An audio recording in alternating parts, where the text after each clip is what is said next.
So, hi everyone! So, napaghimo diri nga lumpia nga papaya, no? Made of papaya. Una, kay gigisa. Dayon, gibutangan ako siya itlog, salt, dayon, oyster sauce.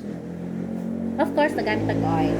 Gigisa na ko siya, and then, pagkahuman ako gisa, kay giprito na ko siya, no? Kani, gi-wrap na ko siya og kani, lumpia wrapper. So, muna siya ang result.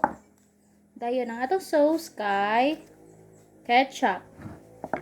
So, dili man halang atong ketchup. So, magbutang taog chili garlic oil made by me. So, naato diri sa to sudlanan nga dako.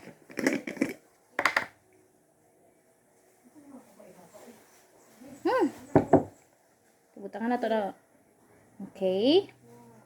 Then, so, para mas lami. So, dara.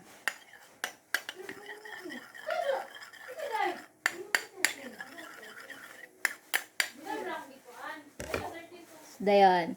Mga ano ta? Bye!